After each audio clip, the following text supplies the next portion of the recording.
নমস্কার, বাংলা আবার থেকে আমি কাঞ্চন ব্যানার্জি বস্টন থেকে বলছি। আপনাদের সবাইকে আর একটি বিশেষ অনুষ্ঠানে স্বাগত জানাই। আজকের বিশেষ অনুষ্ঠানের শীর্ষক হলো বন্দনা, বিদ্যা, বিপ্লব। বাঙালির বন্দনা, বিদ্যা এবং বিপ্লব, এই তিনটি বিষয়ে আমরা আজকে কথা বলবো।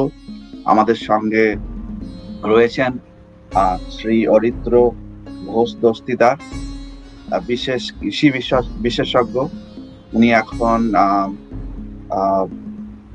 ইনস্টিটিউট অফ রুরাল ম্যানেজমেন্ট, যেটা ইরমা বলা হয়, আনন্দ, গুজরাটে, ওখানে উনি পড়াশোনা করছেন। তার আগে উনি বিধানচন্দ্র কৃষি বিদ্যালয় থেকে হর্টিকালচার নিয়ে বিএসসি করেছেন, অনার্স নিয়ে। এবং তিনি কয়েকটি বই প্রকাশ করেছেন বাংলাতেই।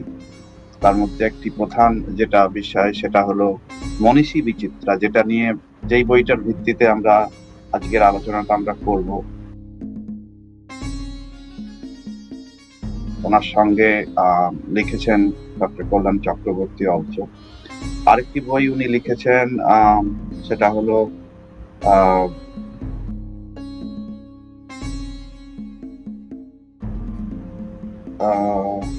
কৃষি, পরিবেশ ও কৃষ্টির অন্তর্জগৎ। আর সঙ্গে সঙ্গে উনি আগে ফর্মার স্টেট কনভেনার ছিলেন এগ্রি ডিভিশনের, এবং এগ্রি এক্সপার্ট হিসেবে দূরদর্শনে উনি বাংলার সেকশনে উনি প্রায় বক্তব্য রাখেন। তো কৃষিবিদ্যার ছেড়ে বাইরেও এই যে ওনার পরিচয়, যে বাংলার সংস্কৃতি এবং ইতিহাস নিয়ে আলোচনা, সেই সূত্রেই ওনার সঙ্গে যোগাযোগ।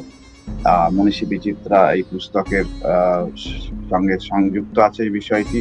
তো আসুন আমরা স্বাগত জানাই শ্রী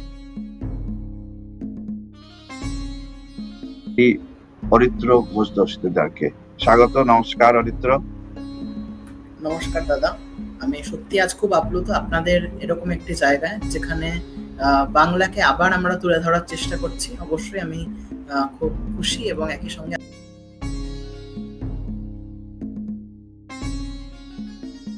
আপ্লুত। বেশ, তো আজকে যে বিষয়টা সেটাতে শুরু করা যাক, যে বাঙালির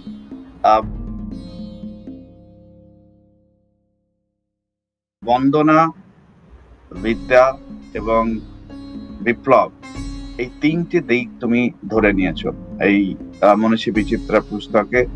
এবং তোমার এটা কেন এটা মাথায় এলো যে এটা তিনটে ধারাটা বিশেষত্ব আছে বাংলার, সেটা নিয়ে যদি একটু শুরু করো। একদম। প্রথমত বলতে চাই যে বাঙালির কাছে হয়তো আমরা যে সকল মনীষীদের কথা বলেছি বা বলবো আজকে এই সংবাদের মাধ্যমে, সংবাদ বার্তার মাধ্যমে, তো হয়তো বাঙালিদের কাছে অনেকেই এদের মধ্যে চেনা, কিন্তু মানুষ তাদের পরিচয়টা আস্তে আস্তে কেমন যেন ভুলে যাচ্ছে। আজকের দিনে বাঙালি ভুলে যাচ্ছে কিভাবে এক সময়ের বাঙালি ঐতিহ্য, বাঙালি অস্মিতা গোটা দেশকে পথ দেখিয়েছিল। এবারে প্রশ্ন যেমনটা এলো, আমাদের এখানে এই ভক্তি, বিদ্যা এবং প্রথমে যদি আমরা দেখতে পারি ভক্তির মাধ্যমে যে বন্দনা আসছে, তারপর আমাদের বিদ্যা এবং একই সঙ্গে সেই বিপ্লব, এই তিনটে ধারাকে একত্রিত করেছে শুধু আমি নই, বা একজন লেখক হিসেবে আমি মনে করেছি এটা সমাজে আগের থেকেই ছিল।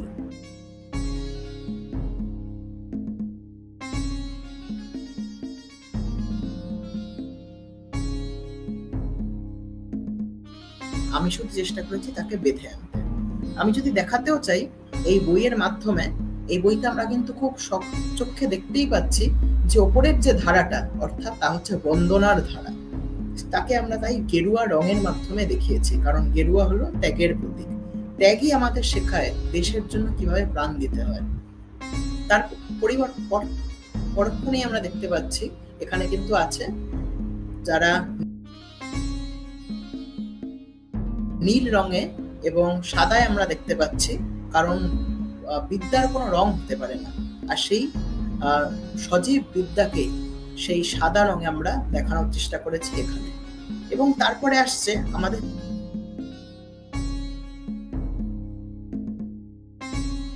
চিরসবুজ বিপ্লবীরা, যাদের বিপ্লবের জন্যই কিন্তু আজকে আমরা এই স্বাধীন ভারতে নিঃশ্বাস নিতে পারছি। বাহ, তো আমার মূল উদ্দেশ্য ছিল বাঙালিদের মধ্যে এই চেতনাকে আবার তুলে ধরা। বাঙালিরা যদি নিজেদের স্মরণে মননে সব জায়গায় এই মনীষীগণদের আবার পুজো করেন, আবার তাদেরকে বরণ করে নেয় নিজের জীবনে নিজ ক্ষেত্রে, তাহলেই হয়তো আজ আমরা এই বই লিখে সার্থক। বাহ, খুব সুন্দর বলেছো। তো আমরা এই বন্দনা বা ভক্তি দিয়েই শুরু করি। আমাদের বাংলার একটা বড় ইতিহাস রয়েছে ভক্তি, এবং শুধু ভক্তি বললে ঠিক হবে না, আধ্যাত্মিকতা বললে হয়তো ব্যাপারটা আরো বেশি হবে। কারণ অধ্যাত্মের মধ্যে আমরা বিভিন্ন রকমের যোগ আছে, ভক্তি যোগ, জ্ঞান যোগ, কর্মযোগ এবং বিভিন্ন যোগ রয়েছে। প্রাচীনকালে পশ্চিমবঙ্গের অনেক জায়গায় শিবের অনেক পুজো আমরা জানি। তারপর শক্তি পরে আসেন, মা কালী বা যে কোনো রূপে গোটা পূর্ব ভারতে। তার মধ্যে আবার জৈন মহাবীর তিনিও এসেছিলেন বর্ধমানে, যেটা নাম এখন বর্ধমান জেলা, তার নামে। এবং অনেক যারা বুদ্ধ পন্থা যারা নিতেন তারাও এই বাংলায় কাজ করে গেছেন। তো তুমি কোথা থেকে শুরু করবে আমাদের বাংলার মনীষীদের অবদান? যেমন শ্রীকান্ত অতীশ দীপঙ্কর তিব্বতে গিয়ে বোধি ধর্ম প্রচার করলেন এই বাংলা থেকে। তো তুমি শুরু কোথা থেকে করেছো? আমি শুরু করেছি মূলত আধুনিক যুগ থেকে। অর্থাৎ আমরা যদি দেখতে পারি, তো আমরা ইংরেজ শাসনকালে বা সেই সময়ের থেকে যেই ধারাটা বয়ে আসছে আমি সেই সময়ের থেকেই রাখতে চেয়েছি, কিন্তু একই সঙ্গে আমি যুক্ত করেছি রামপ্রসাদ সেন মহাশয়কে। সাধক রামপ্রসাদ সেন। তাহলে একটু বলো এবার ওনাদের কি ওনারা করে গেছেন বাংলা, মানে এই আধ্যাত্ম জগতে ওনাদের অবদান সম্বন্ধে একটু যদি সংক্ষেপে বলো। একদম। তো যেমনটা আমরা জানি, কালী সাধক রামপ্রসাদ ছিলেন একজন শাক্ত মতের সাধক, আর আমরা সকলেই জানি তিনি ইসলাম মতে সাধনা করেননি কোনোদিন। হয়তো তিনি শ্রীরামকৃষ্ণদেবের জন্মের পূর্বেই জীবিত ছিলেন এবং ইহলীলা সংবরণ করেছিলেন। তিনি হিন্দু ধর্মের যে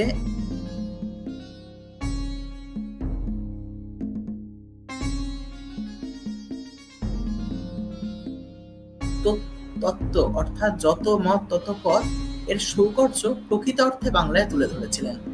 হিন্দুত্বের যে কথা আজকে আমরা শুনছি, সেখানে আমরা দেখছি অন্তর্ধর্মীয় নানান পথ অভিন্ন বলি তিনি এবং তার সমন্বয় করলেন। ভারতবর্ষের বহুদা বিভক্ত হিন্দু সমাজকে সেই সময় সনাতন ধর্মের ভেতরে সমন্বয় খোঁজার অধিকাংশ মনোনিবেশ তিনিই করেছিলেন। আমরা দেখতে পাচ্ছি ভক্তি আন্দোলনে ছিল তার এক অন্যতম তাগিদ।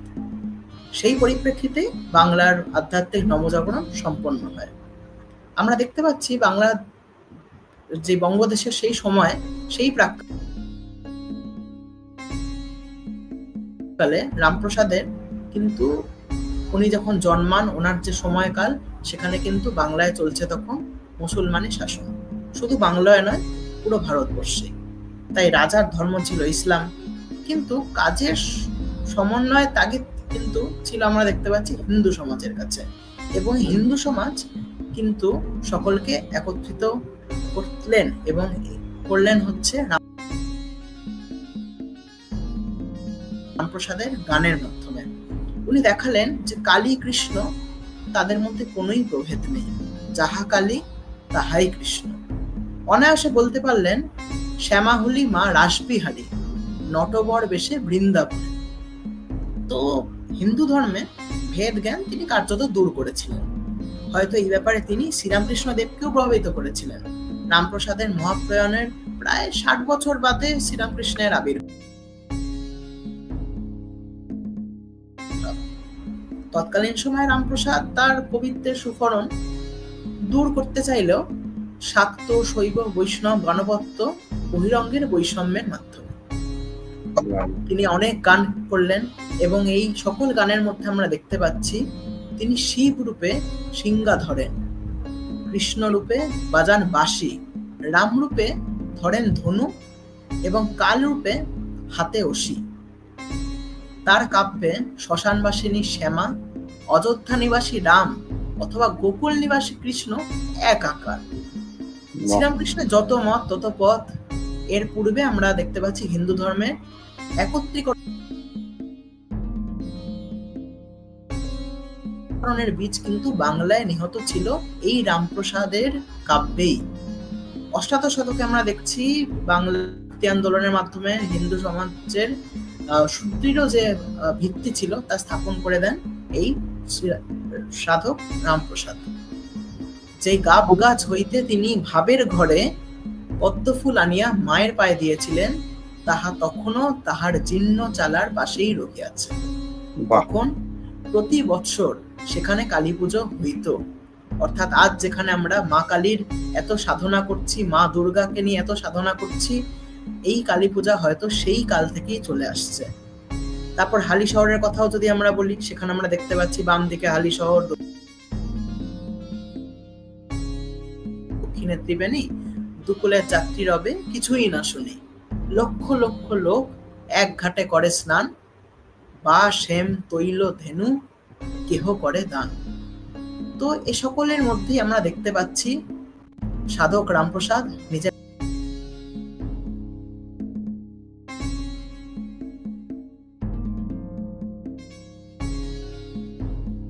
গান করে লিখে যাচ্ছেন। আর তার এই গানের মধ্যে কিন্তু অন্যতম চমক ছিল আমাদের মন রে কৃষি কাজ জানো না, যা আজকের দিনে দাঁড়িয়ে কিন্তু আমরা অরিজিৎ সিং এর গলায় শুনতে পাচ্ছি। এমন মানব জনম রইল পতিত, আবাদ করলে ফল তো শোনা, কালী নামে দেওয়ারে বেড়া। হ্যাঁ দাদা, তোমার কৃষিবিদ্যা একটা মজা করে বলছি, তোমার কৃষিবিদ্যার ইন্সপিরেশন কি সাধক রামপ্রসাদ? যে তুমি দু রকমের কৃষিবিদ্যা, একটা হচ্ছে মাটি খুঁড়ে কৃষি কাজ, আর একটা আত্মার ভিতরে কৃষি কাজ। খুবই ভালো, এটা একটা সম্পর্ক গড়েছো। তো আমি একটু সাবজেক্ট একটুখানি আরেকটু প্রেক্ষাপটটা আরেকটু বাড়াচ্ছি। আমি এই যে সাধক রামপ্রসাদকে আমরা শুধু ওই জানি কালী সাধক হিসেবে একটুখানি জানি, কিন্তু এই যে ওনার যে প্রভাব, ওনার যে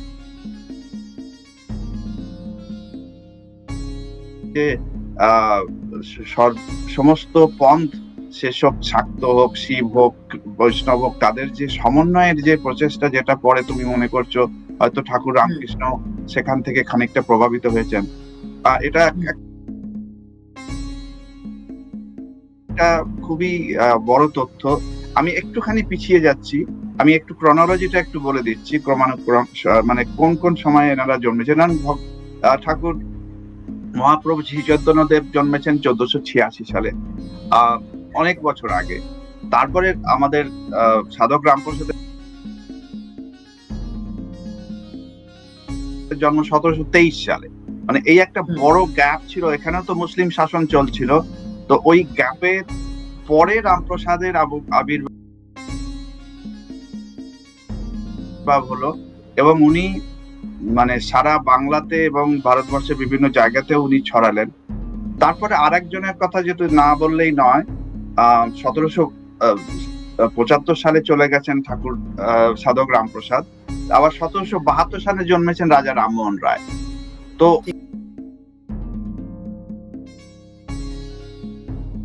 রামমোহন রায় তখন ইংরেজরা এসে গেছে, মোটামুটি মুসলিম শাসন শেষ, ইংরেজরা এসে গেছে। আর ঠাকুর রামকৃষ্ণ জন্মালেন 1836 সালে। মানে এই যে পরপর 4টে মহাপুরুষের আবির্ভাব বাংলাতে,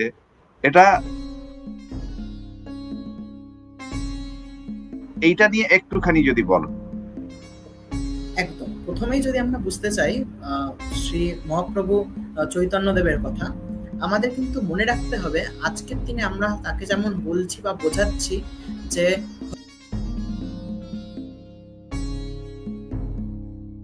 হয়তো অনেক ক্ষেত্রে আমরা দেখতে পাচ্ছি বৈষ্ণব তত্ত্বে বা কৃষ্ণ তত্ত্বে বলা হচ্ছে তার শরীর ছিল শ্রীকৃষ্ণের এবং তার মন ছিল মা রাধার। তো এখানে যখন এই ব্যাখ্যা আমরা দেখতে পাচ্ছি, আমরা কিন্তু হয়তো কোথাও ভুলে যাচ্ছি যে তার যে সত্যিকারের যে তার স্বরূপ তা বুঝতে হবে কিন্তু কিভাবে তিনি ইসলামিক শাসনের মধ্যে থেকে দাঁড়িয়েও সেই সময় হরিনাম সবার মুখে মুখে ছড়িয়ে দেন। আমরা দেখতে পাচ্ছি যখন কোন রকম বড় বিপদ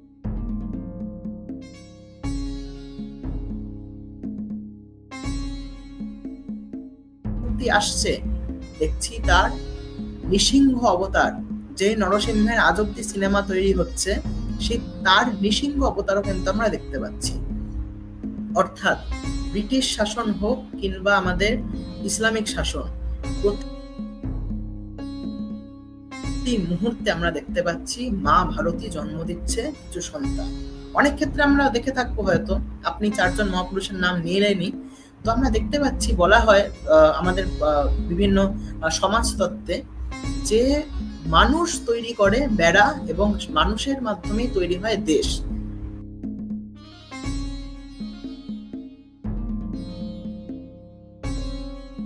কিন্তু আমাদেরই এই একমাত্র দেশ যাকে আমরা মা ভারতী বা ভারত মাতা রূপে প্রাধান্য দিই। আমরা দেখতে পাচ্ছি এই মা থেকে কিন্তু সন্তান সন্ততি জন্ম নিচ্ছে সেই সময়, সেই প্রাককালে।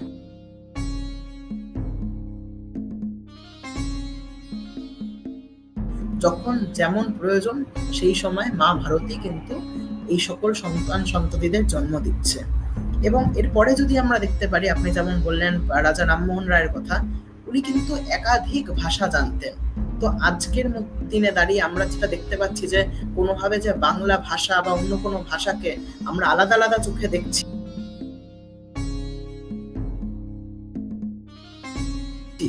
আমরা দেখতে পাচ্ছি রাজা রামমোহন রায় কিন্তু একাধিক ভাষার মাধ্যমে সকলকে একত্রিত করেছিলেন। আর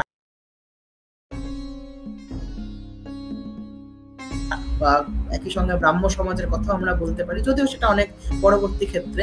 কিন্তু যেটা আমরা বলছিলাম, আর আরেকটি প্রশ্ন খুব সুন্দর আপনি করেছিলেন যে রামপ্রসাদের যে এই কৃষি গান, এই কৃষি কথা, তো সেইটার কোনো প্রভাব আছে কি নেই? অবশ্যই তা আছে। আমরা দেখতে পাচ্ছি খনার বচন থেকে আরম্ভ করে সাধক রামপ্রসাদ সকলের মধ্যেই কিন্তু কোথাও হয়েছে কৃষি যে ভিত্তিক আমাদের যে এই সভ্যতা, তা কিন্তু বারবার করে উঠে এসছে। আর আমি আবারও বলতে চাই কথাটা, যে যেমন করে উনি বলছেন যে পতিত জমির পুনরুদ্ধারের কথা তার গানের মাধ্যমে তিনি তুলে ধরেছেন, তো এই জীবন মালঞ্চের কথা কবি কিন্তু খুব সুন্দরভাবে ব্যাখ্যা করেছেন। আর এই যে সসীম, অর্থাৎ এই যে সীমা, এর থেকে যে অসীম চলে গেছেন, তা কিন্তু আমাদের প্রত্যেককেই বুঝিয়েছে মা কালীর কি রূপ উনি রেখেছেন। অর্থাৎ গানটি আমাদের সবাইকে দুঃখ হারিনি মায়ের চরণ কমলের কাছে অধিকার দিয়েছে। হয়তো কৃষি বিজ্ঞানের সমস্ত ছাত্র গবেষক অধ্যাপকদেরও একইভাবে এই যে আলোচনা তা প্রভাবিত করবে। এবং একই সঙ্গে অবশ্যই বলবো কৃষি বিদ্যালয়ের ছাত্র শিক্ষকের মতো এই গুরু শিষ্য পরম্পরা কি হবে হয়তো তাও ঠিক করে দিয়েছেন রামপ্রসাদ। তাই তিনি বলছেন হয়তো গুরু গোপন করে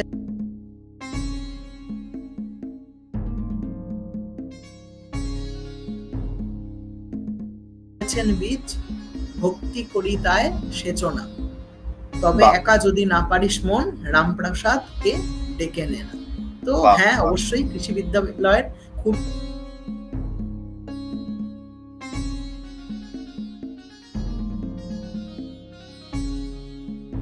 কাছে এই পুণ্য শ্লোকের কালী মন্দির, যা দেখতে পাচ্ছি আমরা বিসিকেবি হচ্ছে কল্যাণী মোহনপুরে, এবং তার এই যে কালী মন্দির তা কিন্তু আছে আমাদের রামপ্রসাদ ভিটায়, অর্থাৎ হালিশহর স্টেশন। ঘটনাচক্রে এই কল্যাণীতেই তোমার কৃষি বিশ্ববিদ্যালয়, এবং এত কাছে যেখানে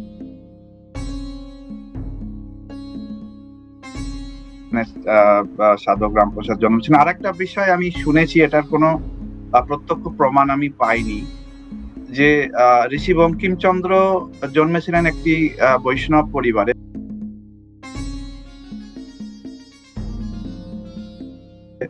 এবং প্রথম জীবনে বৈষ্ণব ছিলেন, কিন্তু এই যে আনন্দমঠ লিখলেন শেষ পর্যন্ত মা ভবানী, এটা মোটামুটি শক্তি পূজার দিকে এগোলেন। আমি শুনেছি নাকি উনি রামপ্রসাদ থেকে খানিকটা উদ্বুদ্ধ হয়েছিলেন, কিন্তু এর প্রত্যক্ষ প্রমাণ পাইনি আমি। তোমার কি মনে হয়? একদম একদম অবশ্যই। আমরা অনেকেই হয়তো ঋষি বঙ্কিমচন্দ্রের এই যে মাতা রূপে দেশকে দেখা, এই বিষয় নিয়ে আমরা অনেকেই হয়তো অবগত,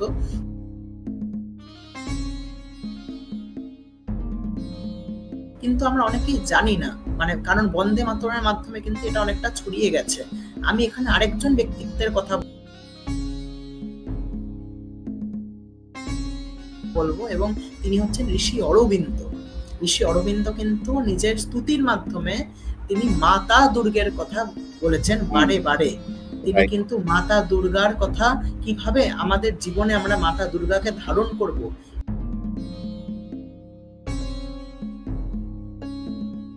এবং বঙ্গীয় যুবক, প্রাথমিকভাবে বলে গেছেন উনি বঙ্গীয় যুবকদের কথা,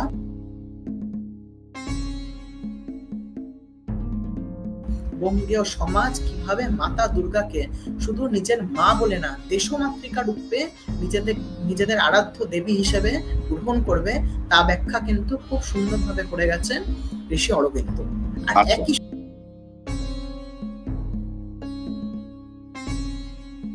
সঙ্গে যদি আমরা আরেকজনের কথাও বলি, এখানে আসবেন কিন্তু স্বামী বিবেক, যিনি কিন্তু বারে বারে আমাদের বলেছেন যে এই মুহূর্তে, অর্থাৎ তার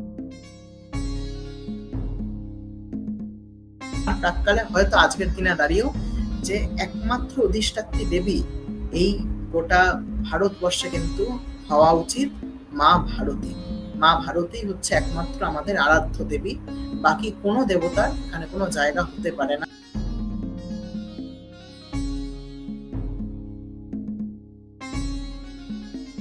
যতক্ষণ না মা ভারতীকে আমরা বিশ্বগুরু এবং বিশ্বের স্বরূপ হিসেবে আমরা গ্রহণ করছি। হ্যাঁ, তো সেটা তো তিনি একদম ভবিষ্যৎ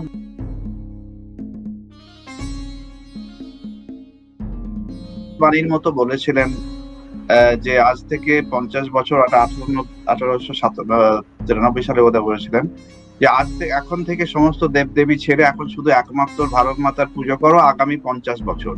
এবং সেই 50 বছর পরেই একদম ভবিষ্যৎবাণীর মতো ভারতবর্ষ স্বাধীন হয়েছিল। তো সেটা তো স্বামীজির অবদান রয়েছেই। আমরা একটু এবার বিদ্যার দিকে যাই।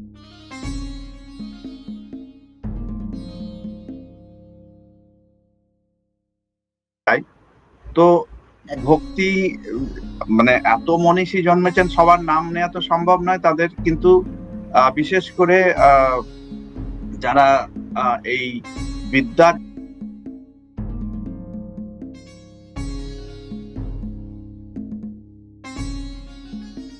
জগতে বা ইংরেজিতে যাকে ইন্টেলেকচুয়াল জগৎ বা চিন্তা জগতের মধ্যে যারা প্রভাব ফেলেছেন, সেখানে যাওয়া যাক।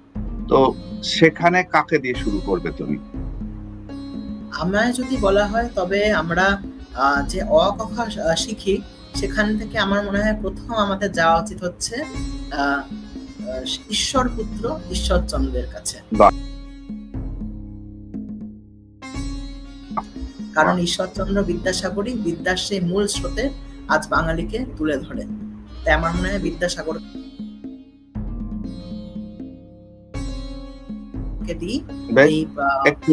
একটু বলো ওনার প্রভাব বাংলাতে, বাংলার উপর ওনার প্রভাব একটু ওই সম্বন্ধে একটু সংক্ষেপে বলো।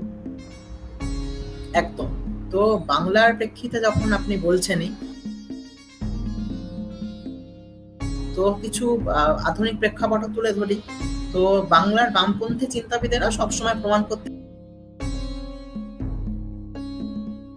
চেয়েছেন বিদ্যাসাগরকে ধর্ম উদাসীন, মানবতা চরিত্র হিসেবে তুলে ধরতে চেয়েছেন, এবং ধর্ম নিরপেক্ষ ব্যক্তিত্ব হিসেবে। কিন্তু মূল সত্যিটা হলো, পরাধীন ভারতবর্ষে নিজেকে কিভাবে উপস্থাপন করলে দেশের সামাজিক সংস্কারের কাজ সুসম্পন্ন হয়, তা ব্যাপারে কিন্তু তিনি 16 আনা বাস্তববাদী ছিলেন। সেই পথে যেতে হলে তিনি কোনো কোনো ক্ষেত্রে আপোষ হয়তো করেছেন, আর তাই জন্যই ধর্ম আধারিত সমাজ সংস্কার করতে পেরেছেন। ধর্ম বিযুক্ত বিদ্যাসাগর বলে কোনো কথা হয়ই না। মনে রাখতে হবে, তিনি যখন কর্মজীবন শুরু করেছিলেন কলকাতার ফোর্ট উইলিয়ামের কলেজের প্রধান পণ্ডিতের পদে, তার বয়স 6 আগে মেকলে কিন্তু ভারতীয় সনাতনী শিক্ষা ব্যবস্থার ভিত নড়িয়ে দিয়ে বোধন করে গেছিলেন ব্রিটিশ ভারতের বৌদ্ধিক চিন্তা চেতনা। পাচ্ছি মেকলের নীতি অনুসরণ করে ভারতের ব্রিটিশরা বুঝিয়ে দিয়েছেন তারা হিন্দু ধর্মের অনুসারী পাঠ যথাসম্ভব পাঠ্যসূচিতে রাখবে না। হিন্দু ধর্মের গরিমা প্রকাশক কোনো তো নয়। চাকরি জীবনে প্রথমে এটা বুঝতে সক্ষম হয়েছিলেন বলেই বিদ্যাসাগরকে আমরা বিশেষভাবে প্রকাশ হতে দেখি। কেউ কখনো অস্বীকার করতে পারবেন না বিদ্যাসাগর এই যে এই ধারা নবজাগরণে হিন্দু জাগরণ শুধু তিনি করেননি, বরং প্রত্যেক বাঙালিকে তিনি জাগরণ করেছিলেন। তিনি হিন্দু ধর্মশাস্ত্র অধ্যয়ন করেছিলেন, নিজের আরাধ্য কাজ করার জন্য শাস্ত্রীয় যুক্তি গ্রহণ করেছিলেন। তার বহু রচনাই হিন্দু ধর্ম আধারিত। তো অনুবাদক হিসাবে বিদ্যাসাগরকে আমরা প্রথমে দেখতেই পাচ্ছি। মুদ্রিত গ্রন্থ হিসেবে আমরা বেতাল পঞ্চবিংশতি হিসাবে একটি অনেকেই আমরা হয়তো নাম শুনেছি। তার প্রথম অনুবাদ ছিল হচ্ছে বাসুদেব চরিত।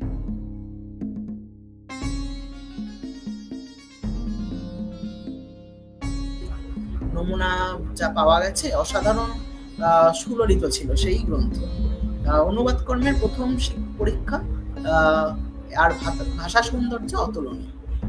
তাই এই সকল ব্যাখ্যা নিয়ে হয়তো বিদ্যাসাগরকে আমরা বলতে পারি যে তিনি প্রগতিশীলতা মানেই তিনি ব্রাহ্ম হয়ে যাওয়া, কিন্তু বিদ্যাসাগরকে হতে দেখিনি আমরা দেখেছি দেবেন্দ্রনাথ ঠাকুর, রাজনারায়ণ বসু, অক্ষয় কুমার দত্ত প্রমুখ ব্রাহ্ম মনীষীর সঙ্গে তার চির ঘনিষ্ঠতা সত্ত্বেও তিনি হিন্দুই থেকে গেছেন। প্রিয় পাত্র শিবনাথ শাস্ত্রী ব্রাহ্ম হয়ে গেলেও তাকে বিশেষভাবে পীড়িত ব্যথিত করেছিল। হ্যাঁ, এখানে আরেকটা বিষয় বলার আছে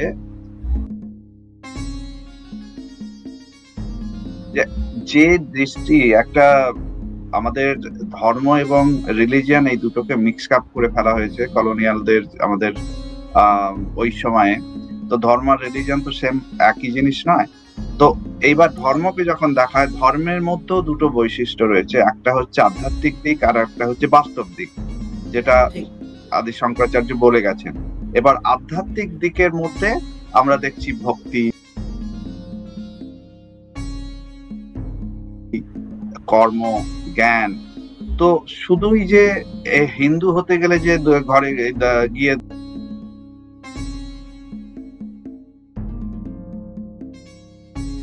মন্দিরে গিয়ে পুজো করতে হবে বা কোনো স্পেসিফিক রিচুয়াল করতে হবে,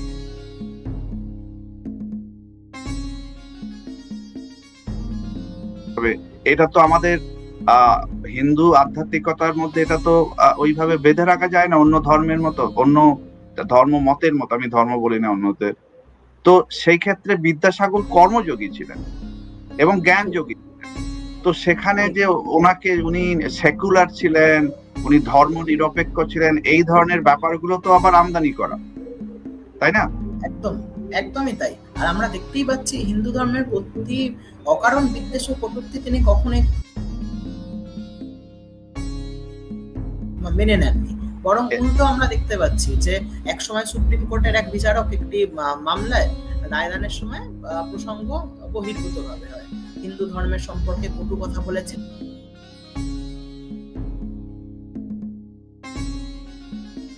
অশালীন কথা বলেছিলেন, তার প্রবল প্রতিবাদ করেছিলেন বিদ্যাসাগর, গর্জে উঠেছিলেন। হ্যাঁ, এক্স্যাক্টলি। আর এবং বিধবা বিবাহটাও উনি তো শাস্ত্র ঘেঁটে দেখালেন যে বিধবা বিবাহ অবৈধ নয় শাস্ত্র মতে। তো একদম তাই।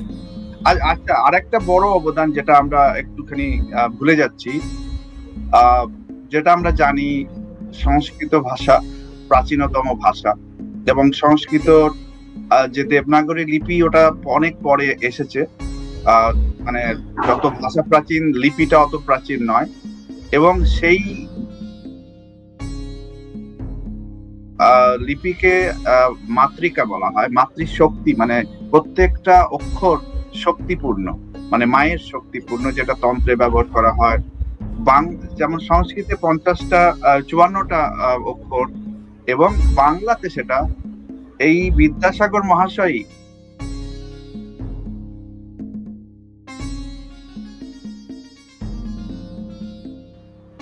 ভালো করে রিডিফাইন করলেন, যে 50টা অক্ষর বাংলাতে নেওয়া হলো।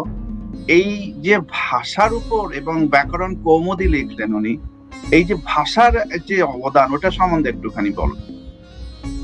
অবশ্যই।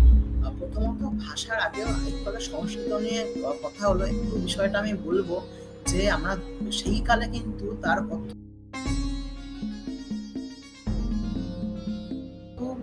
মানে স্ট্রেংথ ছিল, তার কত দক্ষতা ছিল এই সংস্কৃত ভাষায়, সেটা একটু বুঝতে হবে। মানে সেই জন্য একটা আমি ছোট্ট গল্প বলবো বা ছোট্ট একটা ঘটনা বলবো। তো আমরা দেখতে পাচ্ছি কলকাতায় রাজা রাধাকান্ত দেবের প্রাসাদে অনুষ্ঠিত এক প্রতিবাদ সভায় নেতৃত্ব দেন বিদ্যাসাগর। আমরা দেখতে পাচ্ছি 5000 গণমান্য মানুষের স্বাক্ষর সম্বলিত একটি চিঠি পাঠালেন ইংল্যান্ডের ব্রিটিশ সেক্রেটারিয়েটে। তো চিঠির গুরুত্ব অনুভব করে ব্রিটিশ সেক্রেটারিয়েট ভারত সরকারকে নির্দেশ দিল সুপ্রিম কোর্টের সেই বিচারকে সতর্ক করে দিতে হবে। তো জয় হলো কিন্তু বিদ্যাসাগরের, জয় হলো হিন্দু। তিনি কিভাবে ব্যাখ্যা করলেন? তিনি ব্যাখ্যা করলেন, তৃতীহি সমাদম অস্তেয়ম শৌচমিন্দ্রিয় নিগ্রহ ধী বিদ্যা সত্যম অক্রোধ দশকম ধর্ম লক্ষণ। অর্থাৎ এই হিন্দু ধর্মের যে 10টি মানবিক গুণ না থাকলে তাকে ধার্মিক বলা যেতে পারে না, সে কথাই তিনি কিন্তু আবারও মনে করে ধৃতি, ক্ষমা, দম, অস্তেয়, শৌচ, ইন্দ্রিয় নিগ্রহ, ধী, বিদ্যা, সত্য এবং অক্রোধ। তো এই সবকটা গুণ যে আমাদের থাকা উচিত তা কিন্তু তিনি বারবার করে বুঝিয়েছেন। এবং আজকের দিনে আমরা যে প্রাদেশিকতার কথা বলছি না, এই যে বাংলা ভাষা বা এই নিয়ে আমাদের এত কথা বা কটূক্তি, তো এই নিয়ে কিন্তু আমাদের আজকের দিনে যে বিদ্যাসাগরের কথা যখন উঠলোই, তখন আমি অবশ্যই এখানে বলতে চাইবো যে যেই সংস্কৃত থেকে উনি বাংলা লিপিকে আরো সুপরিপুষ্ট করলেন, সেখানে কিন্তু আমাদের মনে রাখতে হবে আজকের দিনে দাঁড়িয়ে, আজকের প্রেক্ষাপটে কিন্তু বাংলা ভাষায় অনেক ভাষা, মানে অনেক অন্য ভাষা, অনেক ফরাসি, আরবি শব্দ কিন্তু ঢুকে যাচ্ছে। এবং আজকের দিনে দাঁড়িয়ে আমরা সাহিত্যর যদি একটা ফর্মকে আমরা সাহিত্য হয়তো বলা যায় না, কিন্তু সোশ্যাল মিডিয়া যেই ভাষা প্রয়োগ হচ্ছে, তার মধ্যে আমরা অনেকেই হয়তো দেখে থাকবো যে আমাদের পার্শ্ববর্তী কোনো দেশ, যেখানে আমরা বাংলাকে বাংলা মা মনে করছি, তারা কিন্তু বাংলাকে দেশ মনে করছে শুধুমাত্র। তো সেই বাংলাদেশে কিন্তু আমরা দেখতে পাচ্ছি এমন অনেক ভাষা প্রয়োগ হচ্ছে যা কিন্তু কোথাও গিয়ে একটা,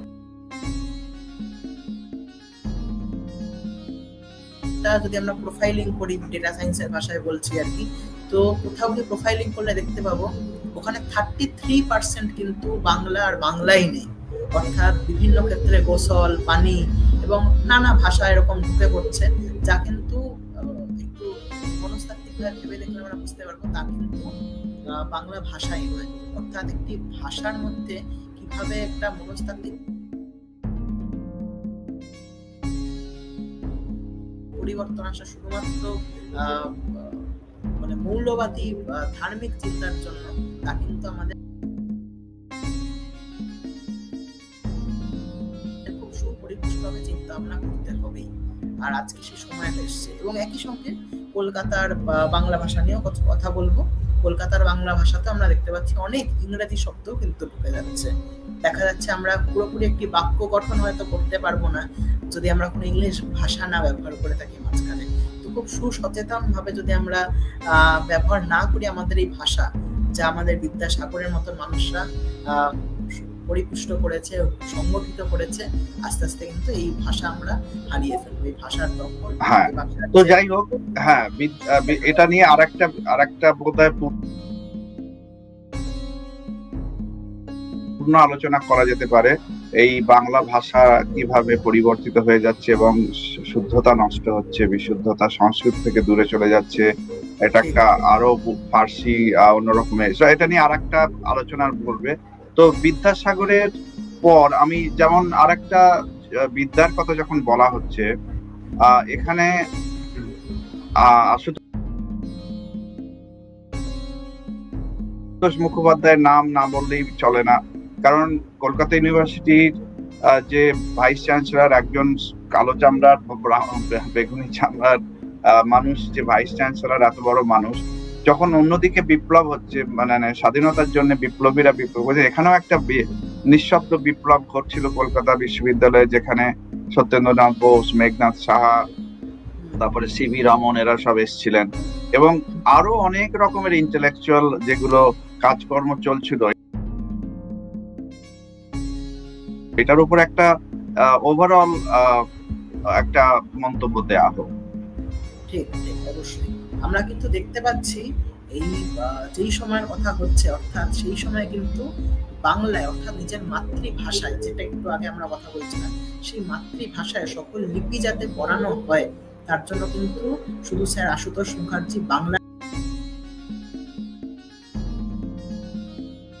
বাঘ স্যার আশুতোষ মুখার্জি তিনি একাই সে প্রচেষ্টা করেননি, বরং তার সুসন্তান ভারত কেশরী শ্রী শ্যামাপ্রসাদ মুখোপাধ্যায়, তিনিও কিন্তু অনেক অনেক প্রচেষ্টা চালিয়েছেন। আর একই সঙ্গে শুধুই বিদ্যার কথা বললে হয়তো, যার নাম আপনি একটু আগে নিলেন, যে আমাদের আচার্য প্রফুল্লচন্দ্র রায়, তিনি কিন্তু বুঝিয়েছিলেন যে, যেটা আমরা চাণক্য নীতিতে আমরা দেখতে পাচ্ছি, যে এমন কোনো বিদ্যা যা ব্যবহারিক কাজে আসে না, তা কিন্তু বিদ্যাই নয়, তা অবিদ্যা। তো তাই জন্য তিনি খুব ভালোভাবে বোঝান যে বাঙালিকে, আচার্য প্রফুল্লচন্দ্র রায়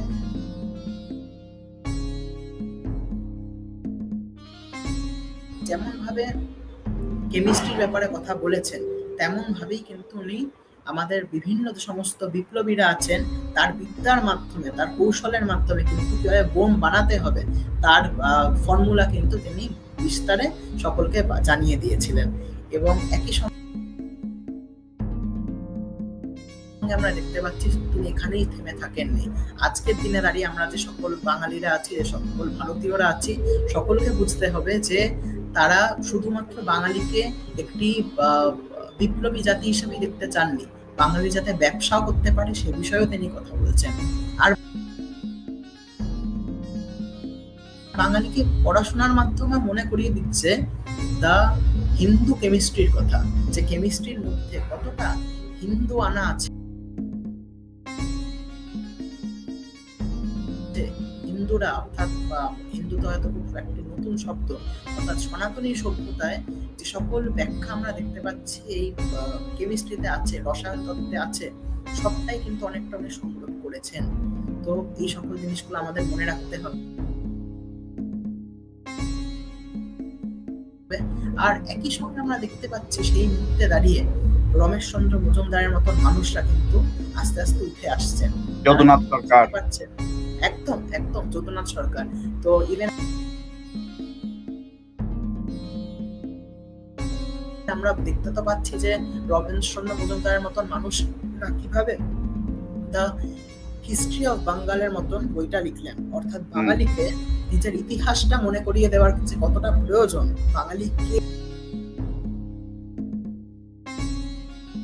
এবং কারা, বাঙালি আনা নয়, বাঙালিত্বই আমাদের হিন্দুত্ব, সেটা কিন্তু তিনি বোঝালেন তার হিস্ট্রি অফ বেঙ্গলের বইয়ের মাধ্যমে।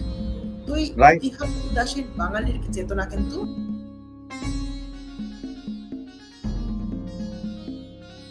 জাগান রমেশচন্দ্র মজুমদার। হ্যাঁ, এখানে আরেকজনের নাম না নিলেই নয়, আমি দুজনের নাম। আচার্য প্রফুল্লচন্দ্র, তুমি যখন কেমিস্ট্রির কথা বললে যে তার সঙ্গে কিন্তু আচার্য জগদীশচন্দ্রের নাম না নিলেই নয়। আচার্য জগদীশচন্দ্র বাঙালিত্ব, হিন্দুত্ব যাই বলো, উনি ভারতীয়ত্বে এত বেশি ওনার ভাবনা ছিল। তো উনি মা গঙ্গার ওপর একটা লেখাই লিখে ফেললেন। তো এত বড় একজন বিজ্ঞানী, বিশ্বখ্যাত বিজ্ঞানী, যিনি এখনো পর্যন্ত পুরোপুরি রেকগনিশন পাননি বা বিশ্বে এবং ভারতেও, এবং বামপন্থীরা ওনাকে হেয় করে রেখেছে এখনো অব্দি।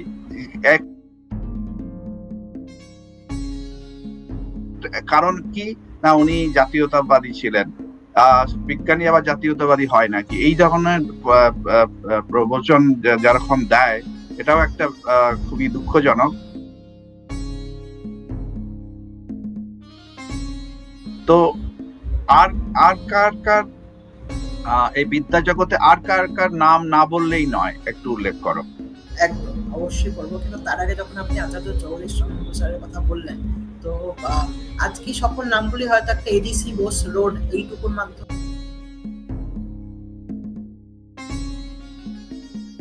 আমরা মনে রাখছি, যেখানে কিন্তু দেখতে পাচ্ছি সুরাবার্তি এভিনিউ কিন্তু আমাদের বাংলাতেই আছে আর কি, কলকাতাতে আছে, একদম কলকাতার বুকে।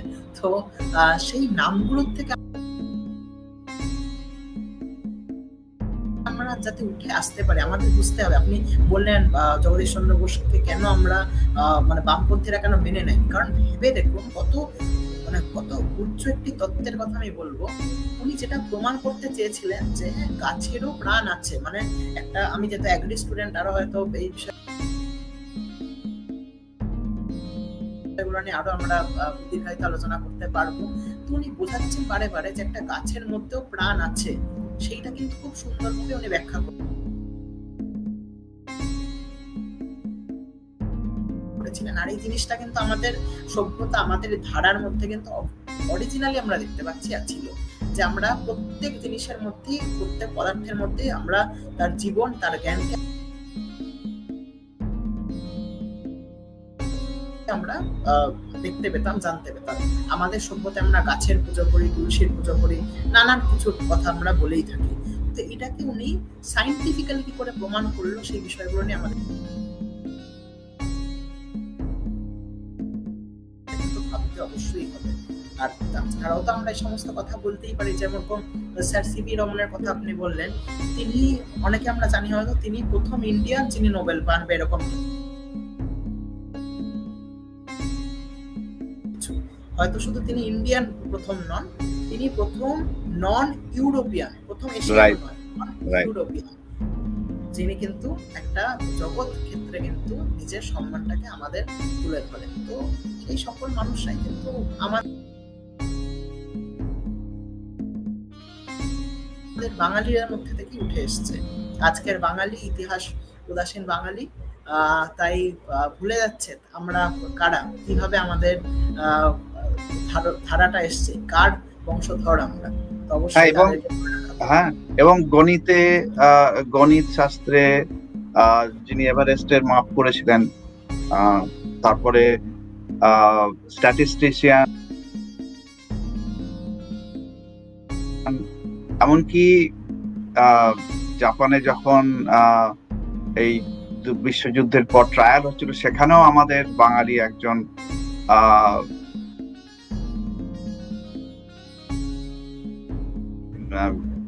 আইন বিশেষজ্ঞ বিশেষ অবদান রেখেছেন। আমার নামগুলো এই মুহূর্তে আমি মনে পড়ছে না, বাট শুধু বিজ্ঞান নয়, শুধু সাহিত্য নয়,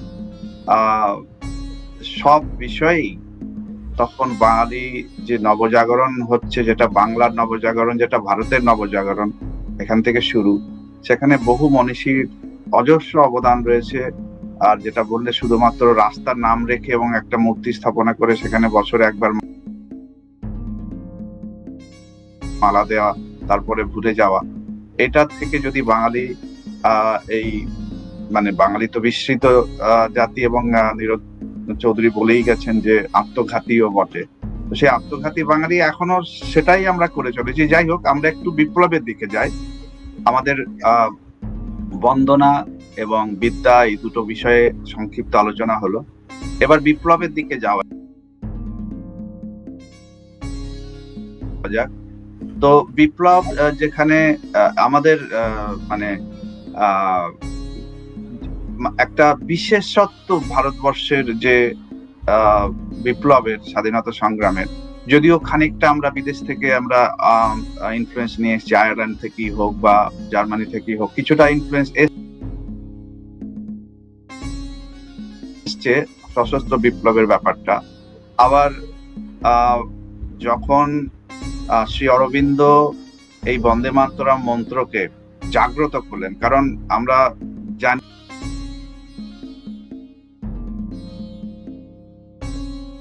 যে যখন ঋষি বঙ্কিম বন্দে মাতরম মন্ত্রটি দিয়ে গেলেন, তখন কিন্তু এটি খুব বেশি প্রচার হয়নি। শোনা যায় যে উনি মৃত্যুশয্যায় তার কন্যাকে বলেছিলেন যে এই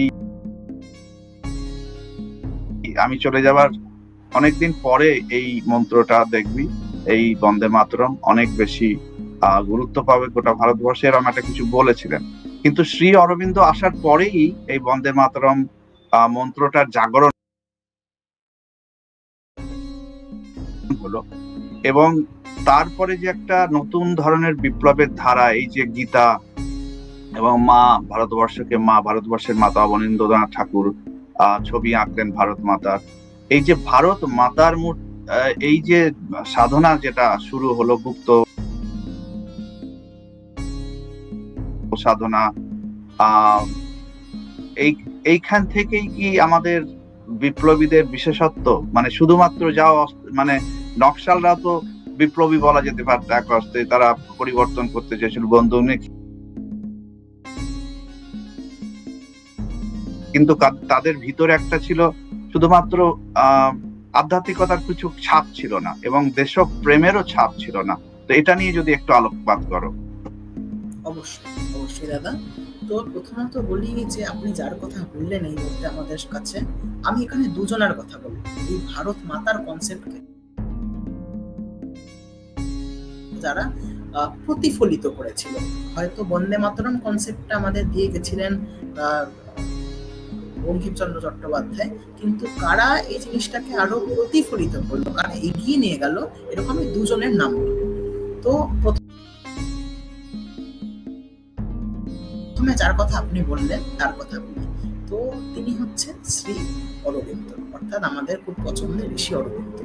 তিনি কিন্তু প্রথমত তার যে পড়াশোনা হয় তা কিন্তু ইংরেজি ভাষায় হয়, অর্থাৎ ইংলিশে কিন্তু তার সব রকম পড়াশোনা হয়। কিন্তু মা ভারতের, মা দুর্গার যদি টান থাকে, তাহলে যদি বিদেশেও সে পড়াশোনা করে, সে কিন্তু দেশে এসে দেশের কাজে নিযুক্ত হবে। একজনের সঙ্গে আমি কথা বলছি, হ্যাঁ, না আমি শুনেছি নাকি ওনার দাদু চেয়েছিলেন উনি মনে প্রাণে ইংরেজি হয়ে যান। একদম একদম একদম।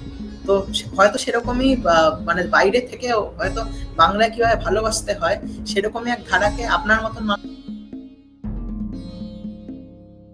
মানুষরা বহন করে চলেছে। তো সেটাই বলবো। তো ঋষি অরবিন্দ, আমরা যদি একটা বই আমি সকলকে, মানে সকল বাঙালির যেটা পাঠ্য হওয়া উচিত, সেটা হচ্ছে শ্রী অরবিন্দের মূল বাংলা রচনাবলী। সেটা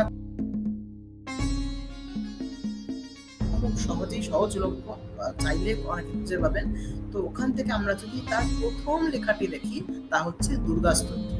তো এই দুর্গা স্তোত্রের মধ্যে আমরা দেখতে পাচ্ছি মাতা দুর্গের কথা তিনি বলছেন, আর এর কিন্তু প্রত্যেক ভাষায় এর কিন্তু ট্রান্সলেশন আমরা দেখতে পাচ্ছি। এমনকি উনি যেটা লিখেছেন কিছুটা হয়তো সাধু ভাষায় আছে, তো সেটা একটা চলিত ভাষারও কিন্তু একটা ট্রান্সলেশন দেখতে পাচ্ছি। যদিও আমি সবাইকে বলবো যে অরিজিনালটা পড়ার, যে সকল বাঙালি এখনো বাঙালি হয়ে রয়েছে তাদের সাধু ভাষা পড়লে কিন্তু সকলেই দেখতে পাবেন তিনি সেখানে দেবী দুর্গাকে নিজেদের মধ্যে কিভাবে আনতে হয় তিনি বারে বারে বলছেন। সিংহ বাহিনী, সর্বশক্তি দায়িনী মাতা শিবপ্রিয়ে, তার কথা তিনি বলছেন। তারপরে আমরা দেখতে পাচ্ছি তিনি জন্মে জন্মে বারবার তার কাছে আসার জন্য, তার কাছে অবতীর্ণ হওয়ার জন্য বলছেন। তো সেই সিংহ বাহিনী মাতার কথা কিন্তু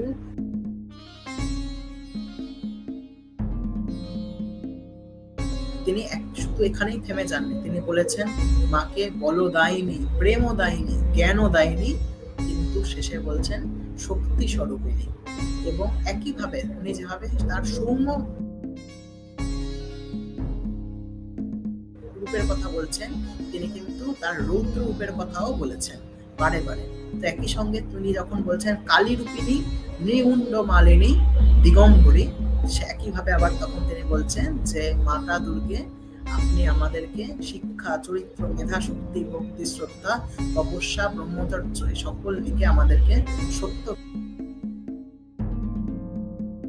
জ্ঞানের দিকে নিয়ে চলো। তো বারে বারে আমরা দেখতে পাচ্ছি কিন্তু এই ভারতবর্ষে এরকম মানুষের জন্ম হয়। এবং তৃতীয় যার কথা আমি বলতে চেয়েছিলাম, তিনি হচ্ছে এমন একজন মানুষ যা কিন্তু, আচ্ছা ইতিমধ্যে আমরা কিন্তু রবীন্দ্রনাথ ঠাকুরের কোনো উল্লেখ করিনি, কারণ রবীন্দ্রনাথ ঠাকুর সকলেই জানে।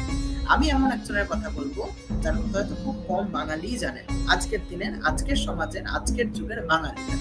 তো তার নাম হচ্ছে অবনীন্দ্রনাথ ঠাকুর। তো সেই অবনীন্দ্রনাথ ঠাকুর তিনি ছবি এঁকেছিলেন ভারত মাতার, যা কিন্তু সে যুগের শিল্পান্দোলনের দার্শনিক ভিত্তিটা গড়ে দিয়েছিল। অনেকেরই মনে হতে পারে শিল্প আন্দোলনটা আবার কি, বিপ্লব যখন বলছি, বিপ্লব তো শুধু মাঠে হবে, নেতাজির নাম আসবে, প্রফুল্ল চাকির নাম আসবে, দীনেশ চন্দ্র গুপ্তর নাম আসবে, বিনয় বাদল, দীনেশ, এনারা সকলে আসবে, প্রীতিলতা বাদ্দেদার আসবে। কিন্তু এখানেই কি শুধু সীমিত থাকে আমাদের বিভিন্ন বিপ্লব? এই বিপ্লবের মধ্যে ছিলেন কিন্তু অবনীন্দ্রনাথ ঠাকুর। তো আমরা যদি দেখি 1906 সালে ভান্ডার পত্রিকায় কিন্তু ছাপা হলো অবনীন্দ্রনাথ ঠাকুরের ভারত মাতা ছবিটি দেখেই প্রথম কিন্তু যিনি পরম সন্তোষ প্রকাশ করেন তিনি ছিলেন সিস্টার নিবেদিতা। বুঝতেই পারছেন, সেই সিস্টার নিবেদিতা স্বামী বিবেকানন্দের, যার ধারা আমরা কখন শুরু করেছিলাম, শ্রীরামকৃষ্ণ থেকে একদম কথা শুরুতে, রামপ্রসাদ থেকে শ্রীরামকৃষ্ণ, শ্রীরামকৃষ্ণ থেকে স্বামী বিবেকানন্দ, স্বামী বিবেকানন্দ থেকে আসে সিস্টার নিবেদিতা, এবং তিনি সন্তোষ প্রকাশ করছেন কার ছবি দেখে? না, অবনীন্দ্রনাথ ঠাকুরের ছবি দেখে, ভারত মাতার ছবি দেখে। তো এখানে এমন তিনি বললেন যে ইভেন মানে প্রবাসী পত্রিকা একটি লেখা হলো, ছাপা হলো, কারণ আমরা অনেকে আজকে দিনে ভিডিও করছি, তো বললে আমরা অনেকে বলতে পারি যে আমরা এইভাবে বলতে পারিনি, কিন্তু বলিষ্ঠ লেখা হচ্ছে সবসময় বলিষ্ঠ, কারণ তা কখনো পরিবর্তন করা যায় না। একবার যা লেখা হয়ে যায়। তো তিনি প্রবাসী পত্রিকায় সিস্টার নিবেদিতা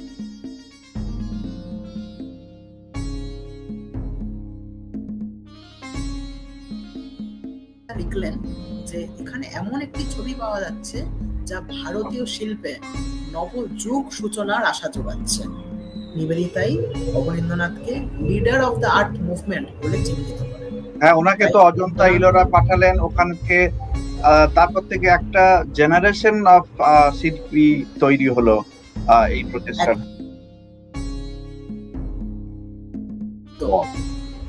একদমই তাই। আর এই চিত্র স্বরাজ স্বাধীনতা সংগ্রামের ছিল একটি অন্যতম রূপ, যা কিন্তু একটি ভিন্ন বৈশিষ্ট্য বহন করে চলেছিল। তাই আমরা দেখতে পাচ্ছি ভারত মাতার চিত্র দেশের ঐশী চেতনার যে ভৌমরূপ, তার স্বরূপ সন্ধান করতে তিনি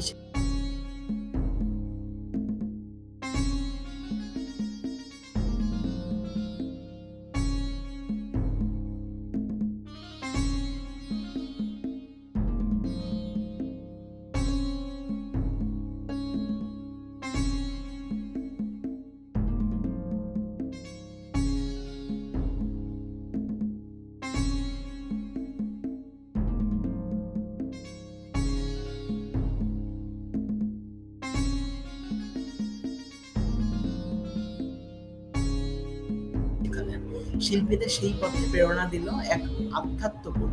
দেশকে মাতৃজ্ঞানে শ্রদ্ধা করলেন বিভিন্ন শিল্পী। তো এই সকল দেশের সমৃদ্ধশালী যে রূপ বজায় রাখতে হবে, মাকে পরাধীনতার শৃঙ্খল থেকে মুক্ত করতে হবে, এই বোধের জন্ম।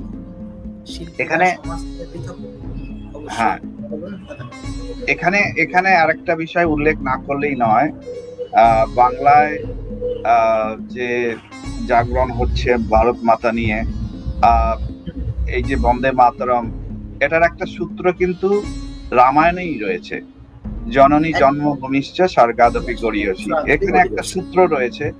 তো আমরা রামকে নিয়ে অনেক রকমের কটূক্তি হয় এবং বিতর্ক হয়। তো বাঙালির যে আধ্যাত্মিকতা, বাঙালির যে বিপ্লব, বাঙালির বিদ্যা, সমস্ত কিন্তু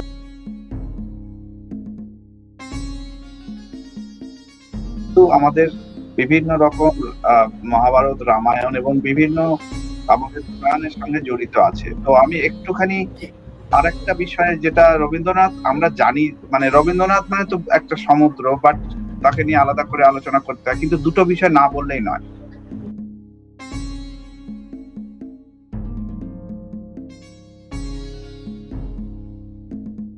একটা হচ্ছে রবীন্দ্রনাথের যে জনগণ মন, তার উপর যে অভিযোগ করা হয়েছে একটা, যে উনি নাকি পঞ্চম জর্জকে দিয়ে লিখেছিলেন এই জনগণ। তো হ্যাঁ, মানে অবশ্যই ভুল কথা, কিন্তু আমি হ্যাঁ, তো এখানে উনি শ্রীকৃষ্ণের কথা নানাভাবে বলেছেন ভিতরে। এই ব্যাপারটা কিন্তু শুধুমাত্র অবাঙালিদের মধ্যে নয়, যারা হিন্দুত্ববাদী বা অবাঙালি তারা অনেকেই এখনো বলে চলেছে, যারা হিন্দুত্ববাদী কিন্তু তারা এখনো অনেকে বলে চলেছে না, জনগণ তো পঞ্চম জর্জের, এই মিথটা রয়ে গেছে। দ্বিতীয়ত হচ্ছে যে এই যে প্রত্যেকটা শব্দ আমরা বাঙালিরাই, আমার সন্দেহ হয় নতুন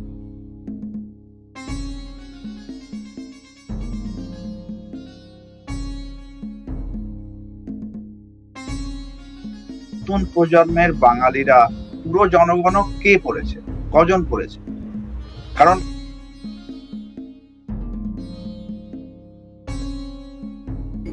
পুরোটা না পড়লে জনগণের মানেটা বোঝা যাবে না। তো সেখানেও রবীন্দ্রনাথ যেটা বললেন তুমি, যে চির সারথি কে, রথের উপর বসে আছেন কে, এই যে মূর্তিটা রবীন্দ্রনাথ তৈরি করে দিলেন, সেটা কিন্তু এখনো চলছে। এবং এই ক্ষেত্রে দেখা যাচ্ছে যে গোটা ভারতবর্ষের যে ইমেজ, গোটা ভারতবর্ষের যে এখনকার যে আইডেন্টিটি, তার মধ্যে কি কি বাঙালি মনীষীরা দিয়েছেন। প্রথমত বন্দে মাতরম, আমরা এখন পলিটিক্যাল সার্কেলে বন্দে মাতরম এখনো শুনি। দ্বিতীয়ত হচ্ছে এই যে জনগণ মন, এটাও এখান থেকে আসা, এবং জয় হিন্দ, এটাও নেতাজির কাছ থেকে আসা। এই যে আইডেন্টিটি, ভারতের যে আইডেন্টিটি, তিনটে পিলার,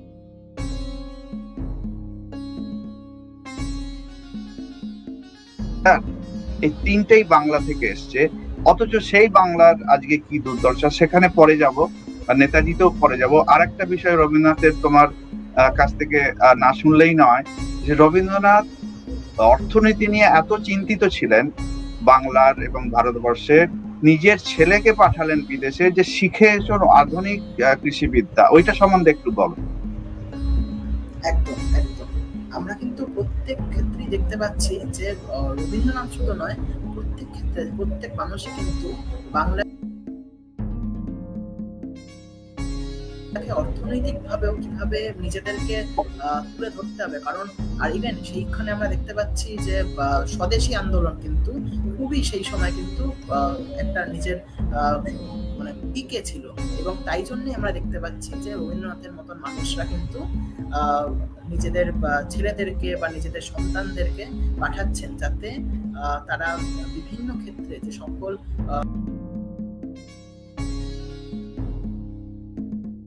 ইকোনমিক্যাল স্ট্রাগল যেটার মধ্যে থেকে ভারত এখন রয়েছে, অর্থাৎ তারা বলছে বারে বারে যে আমরা মোটা কাপড় পরতে রাজি আছি, সেই ইংরেজের সরু কাপড় না পরলেও চলবে।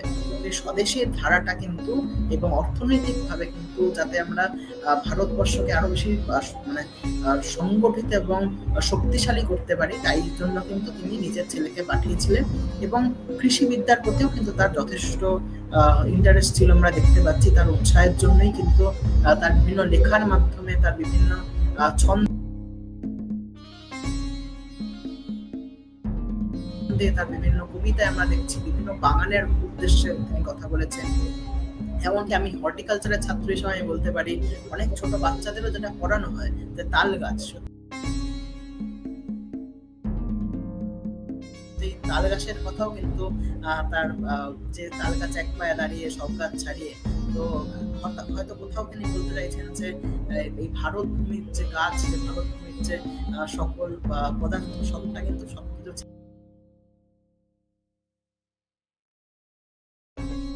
ছাড়িয়ে গেছে, সব গাছ ছাড়িয়ে গেছে। এটা খুব সুন্দর বললে তাল গাছ নিয়ে, আমরা ছোটবেলা থেকে পড়ে এসেছি।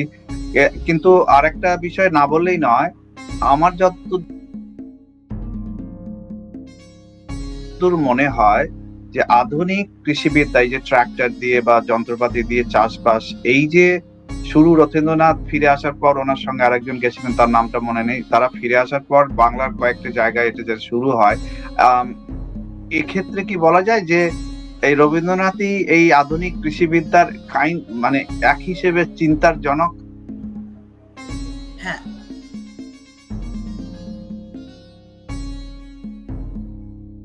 এইটা কিছুটা ক্ষেত্রে আমরা বলতে পারি, কিন্তু শুধু যদি আমরা তাকে একজন অ্যাগ্রোনমিস্ট হিসাবে দেখি, আমরা মনে হয় কিন্তু তাকে একটু ভুলই হয়ে যাবে, কারণ তিনি যতটা ভাবে এডুকেশন বা লেদারের উপরে উনি কাজ করেছেন, কাঠের উপরে কাজ আছে অনেক, সেই ক্ষেত্রে কিন্তু আমরা বলতে পারি যে রবীন্দ্রনাথ ঠাকুরের মতন মানুষরা যারা রবীন্দ্রনাথের ঘরে জন্মেছে, তো তারা কিন্তু সকলেই শুধুমাত্র এগ্রিকালচার না, তারা কিন্তু বিশ্বকে ভারত রূপে দেখতে পেয়েছে। তাই জন্যই হয়তো আমরা দেখতে পাচ্ছি বিশ্ব ভারতীর মতন জায়গায় তাদের কিন্তু খুব বড় যোগদান আছে। তারা বিশ্ব ভারতী কিভাবে তারা আরো বড় করতে পারে, ভারতের কাছে নিয়ে যেতে পারে, শুধু বিশ্ব বাংলা নয়, বিশ্ব ভারতী একটা কিন্তু তারা এগিয়ে নিয়ে গেছে। আর এখন আমাদের মাননীয় প্রধানমন্ত্রীর মুখে শুনতে পাচ্ছি স্বদেশিয়ানা এবং বিকশিত ভারত, এই সমস্ত কথা। তো এই বিষয়ে গতকাল আগে আমাদের মনীষীরা, বাংলার মনীষীরা চিন্তা করে গেছেন, তার মধ্যে রবীন্দ্রনাথ অন্যতম, যে ভারতবর্ষ বিকশিত। স্বামী বিবেকানন্দ তো আগে থেকেই শুরু করেছেন ভারত আবার কবে জাগবে। তো এক্ষেত্রেও আমাদের মনীষীদের অনেক অবদান রয়েছে এই বিকশিত ভারতের স্বপ্নের জন্য। কিন্তু আমরা এবার একটু ফোকাস করি বিপ্লবের দিকে। তোমার বইয়ের কভারে যেমন বিপিন চন্দ্র পাল আছেন, নেতাজি আছেন, তো এই বিপ্লবের ব্যাপারটা আরেকটু যদি আলোচনা করা যায়, বিপ্লবীদের বা বিপ্লবের ভাবনা নিয়ে। বেশ, তো যার কথা আমার মনে হয় বলা খুব উচিত, যেখানে অনেকেই যার কথা শুনতে চায়, তিনি হচ্ছে দীনেশ চন্দ্র গুপ্ত বা বিনয় বাদল দীনেশ। তাদের মধ্যে থেকে আমি রেখেছি দীনেশ চন্দ্র গুপ্ত মহাশয়কে। তো আমরা দেখতে পাচ্ছি 1930 সালের 8ই ডিসেম্বরে গর্জে উঠবে তাদের পিস্তল, আর তার দুদিন আগেই ছিল তার জন্মদিন। কিন্তু জীবন তো কেবল সংখ্যা নয়, জীবনের ব্যাপকতর অর্থ দেশমাতৃকাও জীবনের করি চান। দীনেশ বেঙ্গল ভলেন্টিয়ার্স নামে এক গুপ্ত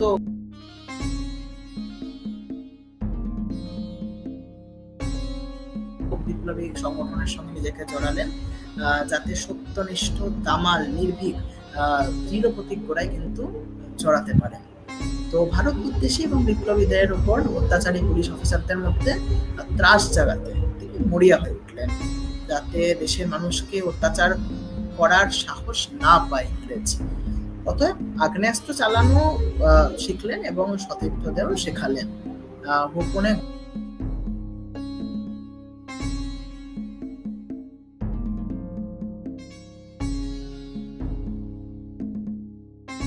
গড়ে তুললেন তাজা বিপ্লবের শাখা প্রশাখাগুলি। কুখ্যাত ইন্সপেক্টর জেনারেল সিম্পান সাহেবের দুর্ভেদ্য রাইটার্স ভবনের মধ্যেই কিন্তু খতম করলেন, প্রতিজ্ঞা করলেন 3 মৃত্যুঞ্জয়। সেই কাজ সম্পন্ন হলো।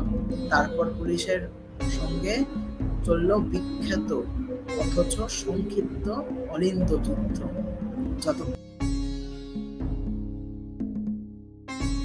তাদের আগ্নেয়াস্ত্রে গুলি আছে রাইটার্সে এখনো তার আমূর্ত ইতিহাস দেশপ্রতি মানুষের অন্তর। কিন্তু পুলিশের হাতে কোনো ক্রমে ধরা দেওয়া চলে না। বাদল বিষ খেলেন আর অচিরেই মৃত্যু মুখে ঢুলে পড়লেন।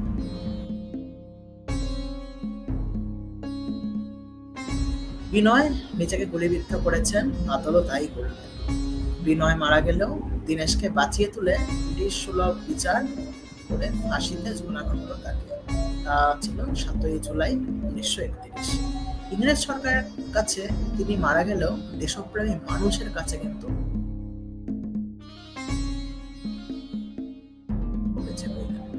আজও বেঁচে আছে। তাই তো তার জন্মদিনে তার কথায় আমরা বিভিন্ন শাখা, বিভিন্ন মাল্যদান, বিভিন্ন সমাজের কাছে আমরা দেশপ্রতি মানুষদেরকে দেখতে পাচ্ছি। এবং একই সঙ্গে ওনার কথা ছাড়াও আমরা আরেকজনের কথা বলতে পারি, যিনি ছিলেন হচ্ছে প্রফুল্ল চাকি। তো যে প্রফুল্ল চাকি মহাশয়ের কথা আমরা যদি দেখতে চাই, তো ভারতবর্ষ তখনও আধারে ঔপনিবেশিক শাসন চলছে, চারিদিকে প্রবল পরাক্রমী পীড়ন, পরাধীনতার বিপ্রতাপে তাই বাধ্য হয়ে শুরু হয়েছে সহিংস আন্দোলনের কথা। তাই জন্ম নিয়েছে মৃত্যুঞ্জয় বীরেরা, তীব্র প্রত্যয় তাদের। আধার রজনী ভয়ে কি জননী, আমরা বাঁচাবো এ মহাদেশ। উপস্থিত অকুত ভাই আরো 2 তরুণ বা কিশোর। উপলব্ধি সিংহ বাহিনী জননী মোদের, দেব সেনাপতি তনয় যার। সত্যি ওই সিংহীতে চলে সৃষ্টি, যার ইচ্ছেতে স্থিতি লয়, তার সন্তানের ভয়ে কিসের, তাহারই তো ছেলে আমরা সকলে, মোদের কণ্ঠে মায়ের জয়। মা বলতে দেশ মাতা, ভারত মাতা। মায়ের পরাধীনতায় যাদের অহরহ অস্বস্তি, তাদেরই মধ্যে একজন এই প্রফুল্ল চাকি। তার বিষয়ে আমি বইতে কিছুটা ব্যাখ্যা করেছি। খুবই সুন্দর, খুবই সুন্দর। আর একটা বিষয় যেটা না বললেই নয়, ভারতের যে স্বাধীনতা সংগ্রামের ভারতীয় জাতীয় কংগ্রেসের তৈরি তো বহুদিন আগে হয়েছে, এবং পরবর্তীকালে যখন গান্ধীজি আসেন এই সিনে 1920 সালের পর থেকে, যখন আস্তে আস্তে তিলক, লাজপত রায় এবং আমাদের বিপিন চন্দ্র পাল যখন প্রস্থান করেন এই সিন থেকে, তখন মোটামুটি একটা সো-কল অহিংস সত্যাগ্রহবাদী একটা স্ট্রিম শুরু হয়ে গেছে। অনুনয়, বিনয়, দান, এই সমস্ত। তো এই সমস্ত দেখে আরেকজন মনীষী, যিনি একটা নতুন পার্টি তৈরি করলেন, যে এই কংগ্রেসের দ্বারা আর হবে না, স্বরাজ পার্টির চিত্তরঞ্জন দাস, যার শিষ্য বেসিক্যালি ডিরেক্ট ডিসাইপল বলবো নেতাজি সুভাষচন্দ্র বসুকে। এবং নেতাজি সুভাষচন্দ্র কংগ্রেসের সঙ্গে অনেক মতবিরোধ সংঘর্ষ হওয়ার পর শেষ পর্যন্ত উনি ফরওয়ার্ড ব্লক তৈরি করেন। কিন্তু এই স্বরাজ পার্টির যে উদ্দেশ্য ছিল, স্বরাজ পার্টিটা সারা ভারতবর্ষে জেগে উঠছিল এবং কংগ্রেসের মোটামুটি প্রতিদ্বন্দ্বী হচ্ছিল। তো চিত্তরঞ্জন দাসেরও অকাল বিয়োগ হয়েছিল। অনেকে মনে করেন ওনাকে হয়তো গোপনে হত্যাই করা হয়েছিল না অন্য কারণে। তো সেই চিত্তরঞ্জন দাসের কথা আমরা ভুলে গেছি। চিত্তরঞ্জন দাসের যে ইনফ্লুয়েন্স মেইনস নেতাজি সুভাষচন্দ্রের উপর, এবং সেই তত্ত্বটাও আমরা অনেকে ভুলে গেছি। কিন্তু আর একটা বিষয় যেটা না বললেই পূর্ণ হবে না আলোচনা বিপ্লব নিয়ে, যেটা স্বামী বিবেকানন্দ 1901 সালে ঢাকায় জগন্নাথ হলে একটা অনুষ্ঠানে, উনি ওই সময় উনি ঢাকাতে ছিলেন বিদেশ থেকে ফিরে এসে। তো ওই সময় কিছু যুবক ওনার সঙ্গে দেখা করতে যায় এবং তারা মানে ওনার কাছে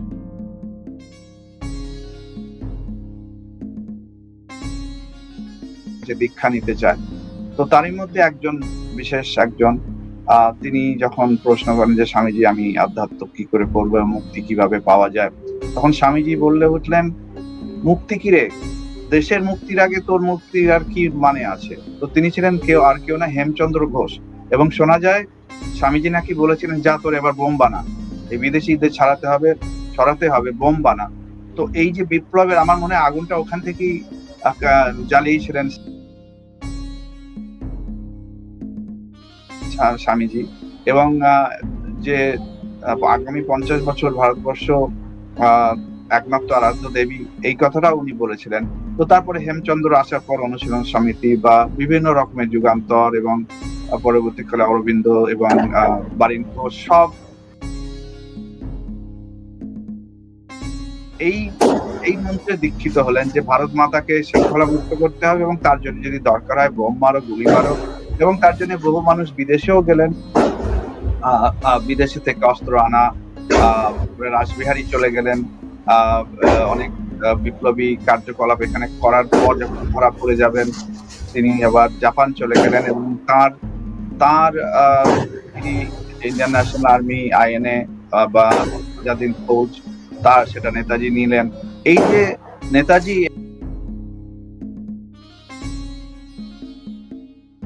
এবার যে ইতিহাসটা যেটা বলা হয় যে গান্ধীজির অসহযোগ আন্দোলনের মারফতে আমরা ভারতবর্ষ স্বাধীন হয়েছি, এটা সর্বভাবে অনেকখানি সর্বভাবে বলবো না, অনেকখানি মিথ্যা এটা প্রচার। কারণ শেষ পর্যন্ত 42 সালের ভারত ছাড়ো আন্দোলন মানে একটুখানি জন্মেই মরে গেছে। তো তারপরে যখন ট্রায়াল শুরু হলো আজাদিন ফৌজের সৈন্যদের, সেই সময় সারা ভারতে আবার নবজাগরণ হলো, বিশেষ করে বোম্বেতে বিদ্রোহ হলো। তো এই যে বিশেষ ব্যাপারটা ঘটেছিল নৌবিদ্রোহ, এবং সেখানে নেতাজির পরোক্ষ একটা শক্তি কাজ করছিল। সেনাবাহিনী যখন রিভোল্ট করলো, তখন নেতাজির ছবি নিয়ে কদম কদম বাড়ায় যাই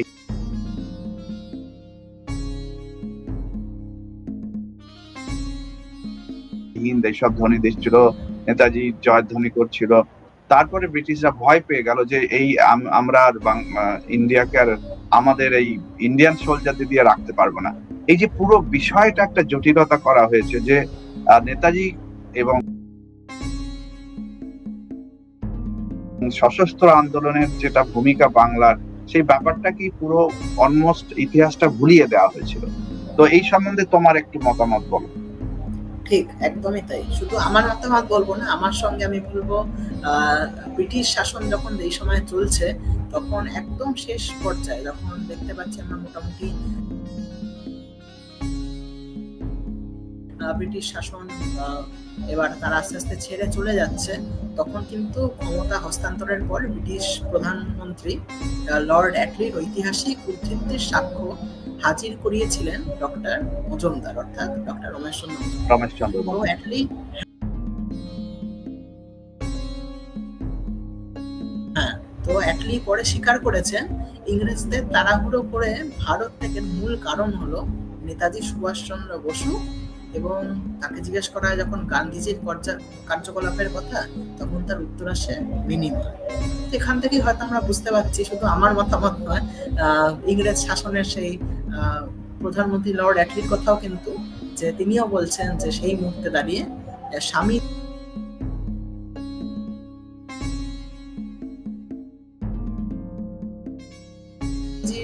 বা এই যে আমাদের নেতাজির যে ধারা, এই নেতাজির ধারাই কিন্তু হয়তো কার্যকরী হয়েছিল তাদেরকে যাওয়ার জন্য। তো যে কথা আমরা একটু আগে শুনছিলাম যে স্বরাজের কথা, যে কথা কিন্তু স্বামী বিবেকানন্দ বারবার করে বলেছেন যে স্বরাজটা আমাদের খুব প্রয়োজন, মাকে রক্ষা করতে হবে, মায়ের আঁচলে যদি কোনো ব্রিটিশ সরকার থেকে থাকে তাকে আমাদের ধূলিসাৎ করতে হবে। তো সেক্ষেত্রে কিন্তু আমরা দেখতে পাচ্ছি যে এই সুভাষ, স্বরাজ, সরকার, এদের কথা যদি আমরা বলতে চাই, আমরা বুঝতে হবে প্রথমে যে সুভাষকে,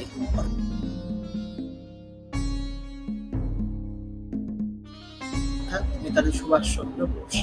আমাদের যাত্রা শুরু হোক এই নেতাজির যাত্রা দিয়ে, তার সেই যাত্রা যা ব্রিটিশ ভারত থেকে আংশিক মুক্ত ভারতে। আমরা অনেকেই হয়তো ব্রিটিশ রাজ সম্পর্কে জানি, কিন্তু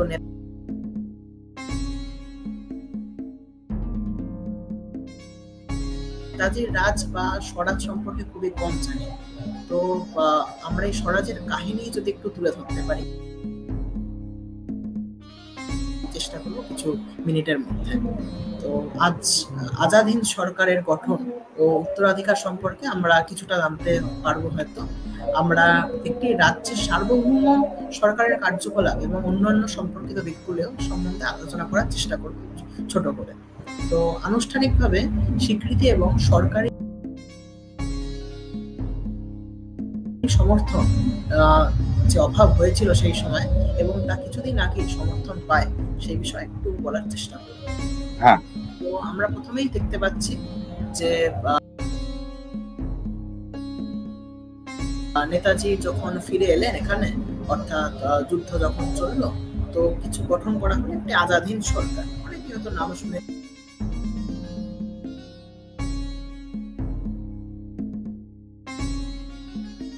আমরা, কিন্তু সেই আজাদহীন সরকার অন্যান্য সভ্য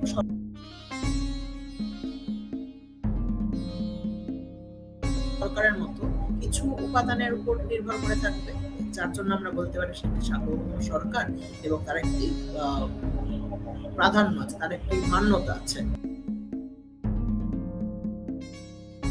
অর্থাৎ চারটি জিনিসের কথা আমি এখানে বলবো। একটি হচ্ছে ভৌগোলিক এলাকা, দ্বিতীয় হচ্ছে জনসংখ্যা, তৃতীয় হচ্ছে প্রশাসনিক ব্যবস্থা এবং চতুর্থ হচ্ছে সার্বভৌমত্ব। তো এই চারটি জিনিসই কিন্তু একটি সরকারকে আমরা সরকার হিসাবে গঠন করতে পারি। তাহলে তো আমরা বেশ কয়েকজন মিলে মনে করলাম যে আজকের থেকে আমি সরকারের রাজা। তো এই চারটে আমরা জিনিস একটু যদি দেখি, তো যদি প্রথমে শুরু করে ভৌগোলিক এলাকার কথা, তো ভৌগোলিক এলাকা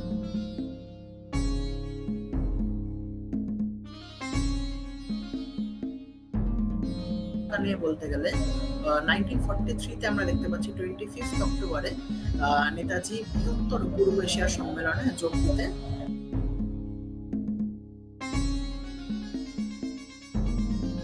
টোকিওর উদ্দেশ্যে রওনা হয়। সেখানে একটি ব্যক্তিগত সাক্ষাৎকারে তোজোকে আবারও নেতাজি আন্দামান নিকোবর দ্বীপপুঞ্জের আজাদহীন সরকারের কাছে হস্তান্তরের জন্য অনুরোধ করেন। এমন সম্মেলন পর্যবেক্ষক হিসেবে নেতাজি অগ্নিতুল্য ভাষণও দেন। তো তোজো সমবেত প্রতিনিধির কাছে ঘোষণা করেছিলেন যে জাপান আন্দামান নিকোবর দ্বীপপুঞ্জকে স্বাধীন অস্থায়ী ভারত সরকারের কাছে হস্তান্তর করবেন। পরবর্তীতে 1944 সালের ফেব্রুয়ারিতে আমরা দেখতে পাচ্ছি দ্বীপগুলির নাম পরিবর্তন হয়, শহীদ ও স্বরাজ রাখা হয়। তো লেফটেন্যান্ট কর্নেল লোগনাথন পোর্ট ব্লেয়ারের প্রধান কমিশনার হিসেবে দায়িত্ব গ্রহণ করেন। উপরন্তু আমরা দেখতে পাচ্ছি যে 50 লক্ষ বর্গমাইল জুড়ে এই বিশাল সম্পত্তি আইনের রাজ্য হিসেবে কিন্তু গ্রহণ করা হয়। আমরা দেখতে পাচ্ছি এরপর যদি আমরা জনসংখ্যা, দ্বিতীয় স্তম্ভ জনসংখ্যার কথা যদি আমরা বলি, তো আজাদহীন রাজ্যে জনসংখ্যা 50,000 ভারতীয় সৈন্যের উপর কিন্তু ভিত্তি করে, যার প্রথমে কলোনেল হান্টে অর্থাৎ ব্রিটিশ সরকারের প্রতিনিধি, তারপর মেজর জেনারেল ফুজিওয়ারা জাপান সরকারের প্রতিনিধি ছিলেন। তো এবং অবশেষে আমরা দেখতে পারি এই ফুজিওয়ারার কাছ থেকে ক্যাপ্টেন মোহন সিং এর কাছে স্থানান্তরিত হন। অর্থাৎ এই যে 50,000 সৈন্য যোগদানে পূর্ব এশিয়ার লক্ষ লক্ষ ভারতীয় চেতনাকে উদ্দীপিত করেছিল, তাদেরকে নিয়ে কিন্তু প্রথম জনসংখ্যা আমরা দেখতে পাচ্ছি এই আজাদহীন সরকারের আনুগত্য পরিবর্তিত হয়। তারপরে আমরা যদি আমরা দেখি তৃতীয় স্তম্ভ অর্থাৎ প্রশাসনিক ব্যবস্থা, সেখানে আমরা লক্ষ্য করব সরকারের বিভাগ যদি আমরা দেখি সাংবিধানিক ভাবে, তাহলে তার বিচার ব্যবস্থা এবং নির্বাহী ব্যবস্থা যদি আমরা মূলত এক আকারে দেখি, তাহলে আমরা দেখবো তাদের নিজস্ব বিভাগের নিজস্ব কিছু কাজ আছে। এছাড়াও শিক্ষা, জনস্বাস্থ্য, সড়ক নির্মাণের কাজ তো থাকবে। তো আমরা দেখতে পাচ্ছি সেই মুহূর্তে দাঁড়িয়ে আজাদহীন সরকারের যে বিভাগগুলি ছিল তা হচ্ছে জেনারেল অ্যাফেয়ার্স, সাধারণ বিষয় বলতে পারি,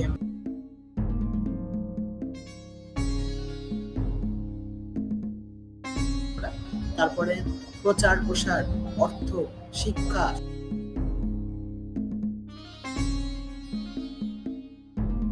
সমাজ কল্যাণ, আবাসন, পরিবহন, মহিলা বিভাগ, সরবরাহ, নিয়োগ, প্রশিক্ষণ, এমনকি গোয়েন্দা বিভাগ, স্পাই ইন্টেলিজেন্সের কথা যেটা আমরা বলছি, তারপর পুনর্গঠন, এছাড়াও সিলনের প্রাচ্যের যে সিলনিস নাগরিকদের সংগঠন আরো যাচা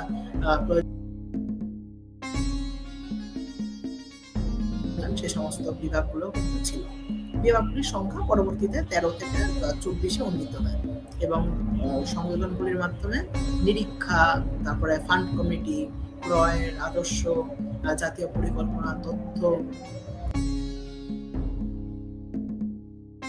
উৎপাদন, কারিগরি, দুর্যোগ, এরকম শ্রম, কৃষি, এরকম নানান বিভাগ কিন্তু আরো চালু হলো।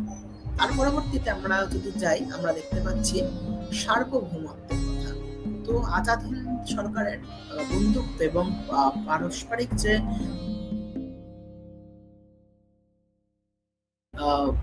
সৌহার্দ্য, তার ভিত্তিতে কিন্তু বিভিন্ন দেশের কাছে তারা পৌঁছে যায় এবং আমরা দেখতে পাচ্ছি আইন শৃঙ্খলা রক্ষায় প্রশাসনিক কাজে দায়িত্বপ্রাপ্ত কর্মকর্তারা জনগণের ব্যাপক সমর্থন পেয়েছিলেন। তো সার্বভৌমত্বের কথা যদি আমরা আসি, তাহলে সার্বভৌমত্বের দুটো প্রধান আমরা জিনিস দেখতে পাই। প্রথমত অভ্যন্তরীণ বিষয়, রাষ্ট্রের নিরঙ্কুশ কর্তৃত্ব অর্থাৎ রাষ্ট্রীয়তা থাকবে, এবং দ্বিতীয়ত এই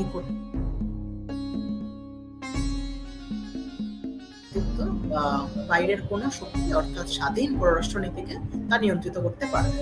তো সামরিক ট্রাইব্যুনালে আমরা দেখতে পাচ্ছি সাক্ষীদের সাক্ষ্য প্রমাণ থেকে এটা প্রমাণিত হয়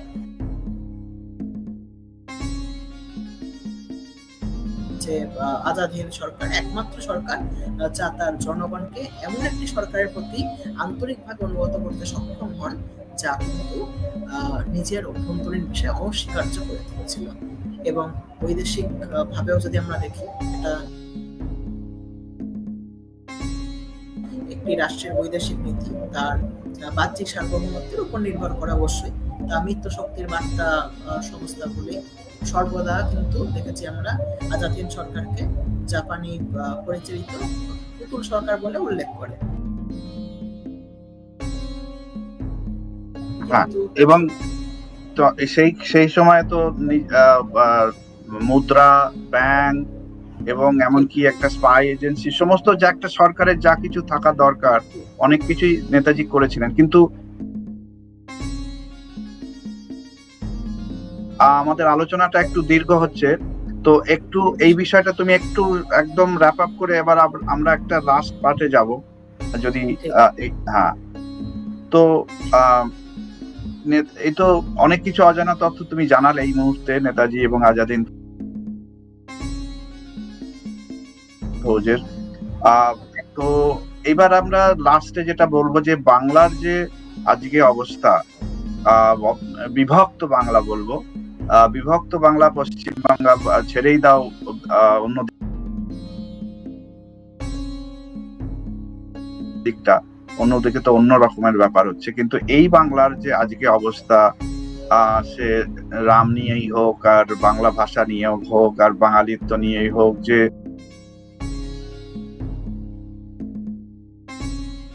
দুর্দশা, সেটা তো আমরা সবাই দেখতেই পাচ্ছি। কিন্তু তার সঙ্গে সঙ্গে দেখতে পাচ্ছি যে এই যে এত বড় বড় মনীষী যারা জন্মেছেন, নেতাজি বাদে সবাই জন্ম এখানেই, কিন্তু সেই বাংলার মাটি কি এত উর্বরতা হারিয়ে ফেলেছে যে আজকে আর ওই রকমের মনীষীদের জন্ম হচ্ছে না? নাকি জন্ম হয়েছে, তারা এখনো পর্যন্ত ওয়েট করে আছেন সুযোগের অপেক্ষায় যে কবে আমাদের সুযোগ আসবে আবার বাংলাকে বন্দনা, বিদ্যা এবং বিপ্লব, এক্ষেত্রে বিপ্লবটা হবে ভারতবর্ষকে বিকশিত ভারতের দিকে নিয়ে যাওয়া। তো এখানে কি মনে হচ্ছে তোমার, মানে আমরা আবার উত্থান কিভাবে করতে পারি নিজেদের? রাজনীতি ছেড়েই দাও, কিন্তু বাংলার মানুষ কি করতে পারে? বাংলার মানুষের কি কর্তব্য এখন, যে না বাংলার গৌরবটাকে ফিরিয়ে আনার কি করা যেতে পারে? প্রথমত আমার মনে হয় এটি 5টা বিষয় আমরা যদি এগোতে পারি তাহলেই কিন্তু একটা সমাজ এগোতে পারবে। অর্থাৎ প্রথম হচ্ছে রাজনীতি, যেটার কথা আপনি উল্লেখ করেই দিলেন। তারপর আছে হচ্ছে সামাজিক, শিল্প, শিক্ষা ও বিজ্ঞান। এই সকল বিষয়ে যদি আমরা নিজেদেরকে ঠিক করতে পারি তাহলেই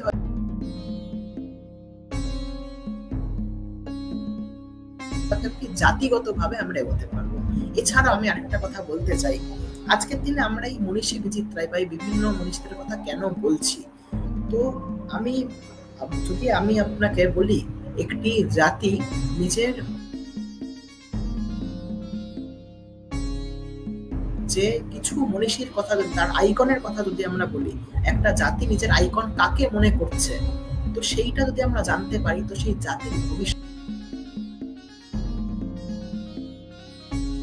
আমরা কিন্তু বলে দিতে পারবো।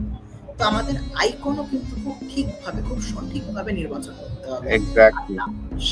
আর সেটার প্রধান লক্ষ্যই মনে হয় আমার এই বই মনীষী বিচিত্রা, যে কোন কোন মনীষীদের আজকের দিনে আমরা আইকন মনে করব, তার ভিত্তি করে কিন্তু বাঙালির জাতির ভবিষ্যৎ নির্ণয় হবে। তুমি বইটা আরেকবার দেখাও যদি, কভারটা।